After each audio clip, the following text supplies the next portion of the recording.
Hi, I'm Vanessa Lev. Sorry about the poor quality. Stuff happened, and I just don't have my other camera today, so sorry. Okay, so today I want to talk about validating art therapy as a field of therapy and of study. Okay, so there's a lot of backstory to this, and so I hope that this is going to be a short, concise little video. Okay, so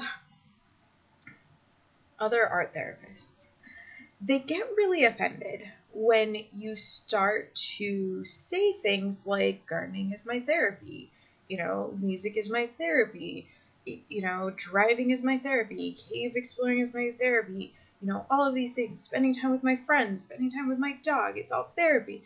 And they especially get offended if you say art is my therapy, or I do therapy to garden on my own, or, all sorts of things that, I understand that not everyone thinks that they need to be in therapy, and that art therapy can be particularly intimidating to those who don't know what it is and who have reservations about making artwork in a session. So, hopefully through these videos, you're kind of getting used to my face and, kind of the idea of what art therapy is. And, I can go back to, the amazing qualities of art therapy. I love what I do. I don't particularly like my community. And I don't know why I had an argument about coloring books as an adult.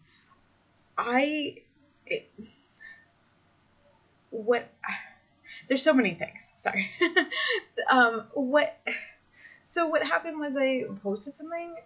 I feel like I'm small potatoes over here, right? Like, I feel like, I get a couple hits on my, videos and stuff. And, I don't really know how many actual hits I get on my webpage because there's so many spam bots that are directing to my webpage. So, I have to, gather how many people are actually looking at my webpage. So I posted this article about how, coloring books are art therapy.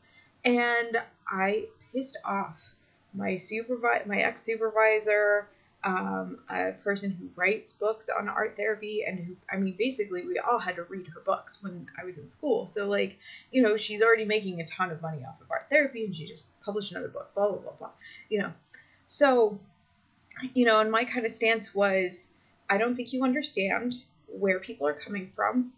I asked what the definition of art therapy was, and I didn't get any response, because usually when people are having a back and forth in, kind of that internet argument way, they don't want to start defining terms.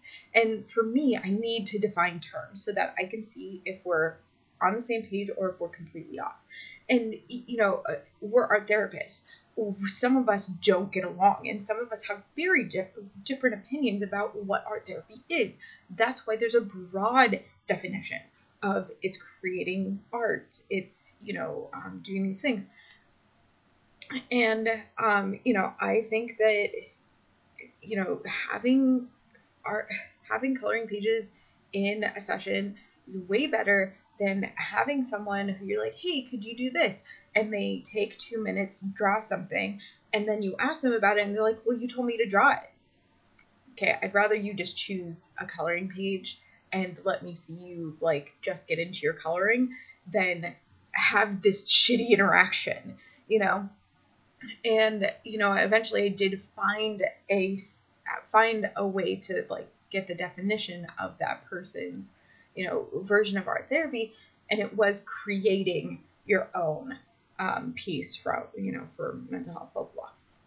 And mine isn't that way. Mine's participating in art making, because there's a lot of different ways that you can do art, and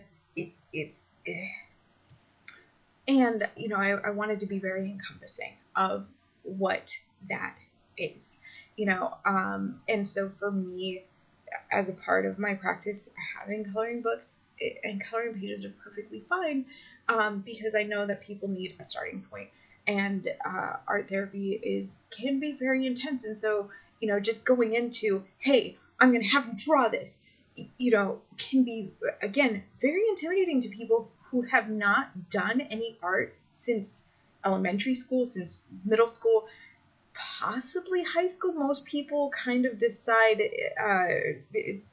kind of as a formal, what is that called? It's like there's a formal theory about, if you aren't artistically inclined by age 12, you may never do art in your life. It's just one of those things that, like,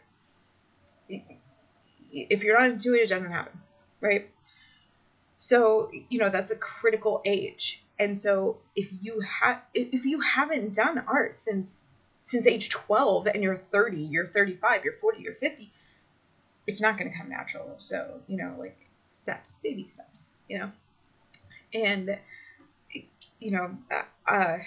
I would not like to see what that person does with, or how that person gets around using collage materials, because I definitely use collage materials in my practice.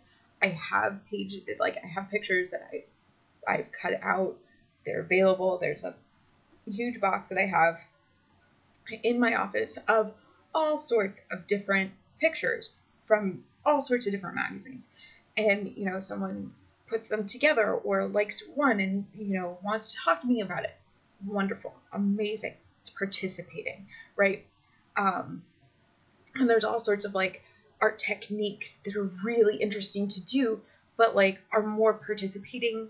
Like you are sort of creating something, but like it's not like entirely a creative, like fully creative process where you're like getting deep into your stuff.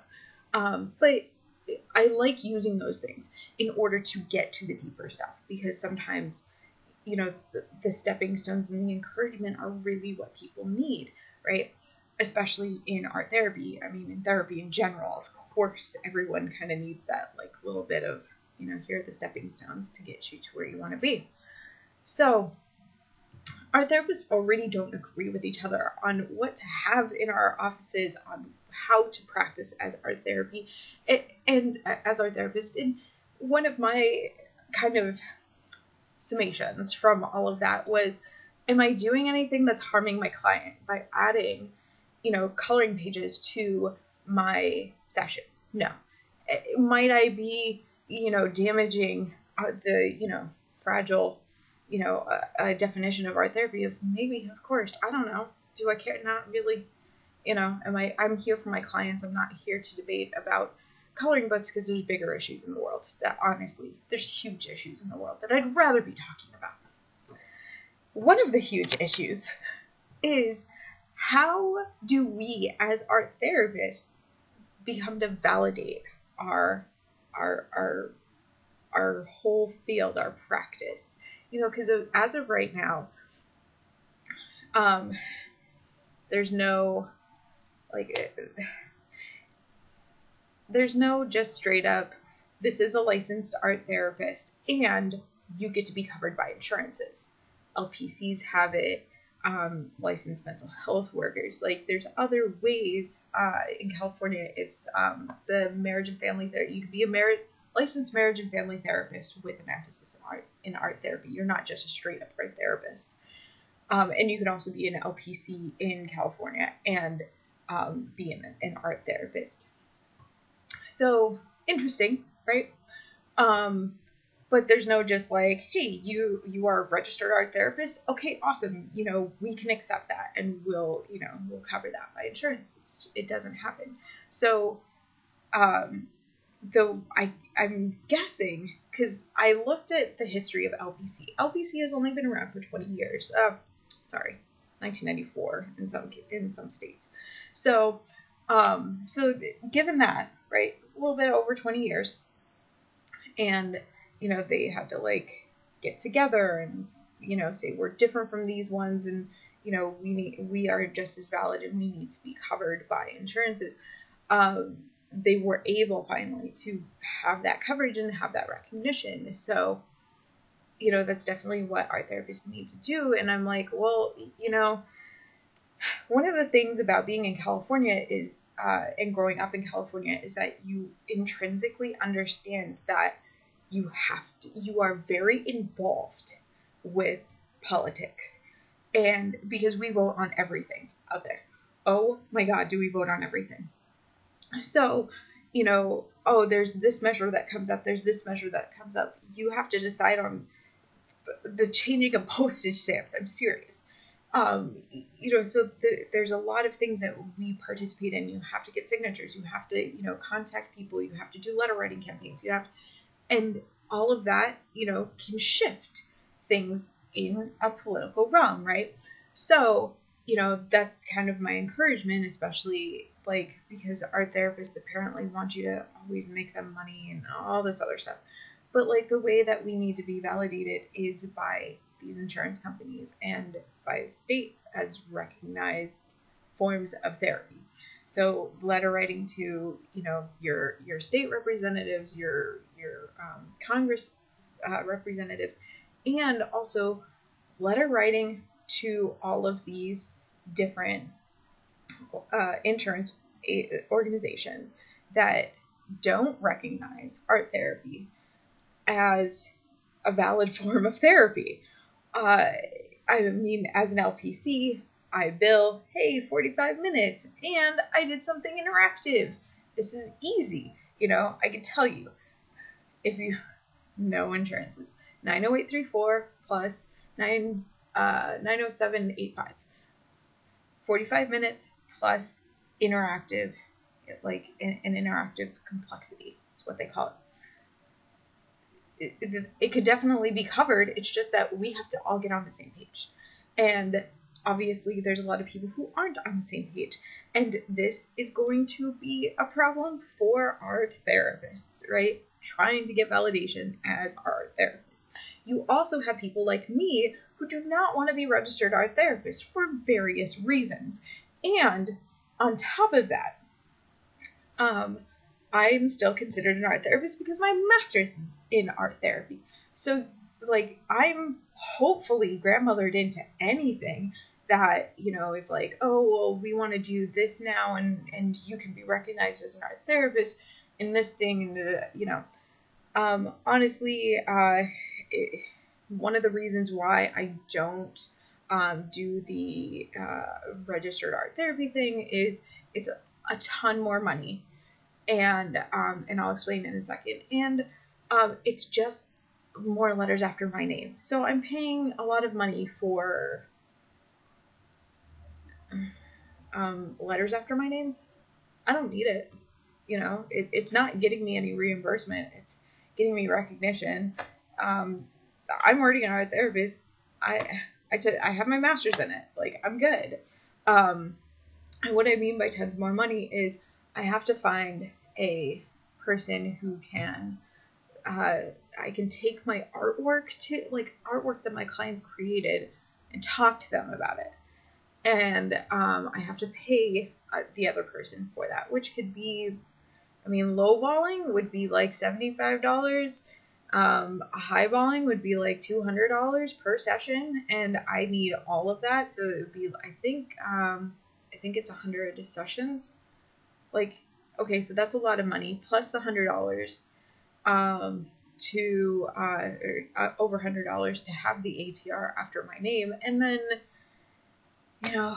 you can get board certified and you have to take a test about all sorts of things that I know from my art classes, but not necessarily do I need to know for private practice. I know, because I took pottery classes, how much high fire glazes versus low fire glazes, but I'm never going to use that in private practice.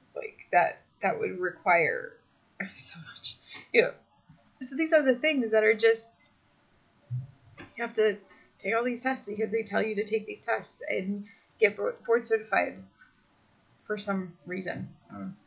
And it doesn't do a thing other than give you more letters after your name. It's so weird, and I'm not for it. So yeah, I'm in this whole other category, and I don't. Once I start practicing in New York, I probably won't be doing as much art therapy because I don't just don't want to do it. I don't want to argue with the people over there. I'm going to be only registered as a licensed mental health counselor. I'm not going to be registered as a licensed creative arts therapist. That again is just letters after my name. It doesn't get me anything with insurances. The LCSW does, or not LCSW, LMHC does. Jesus, sorry.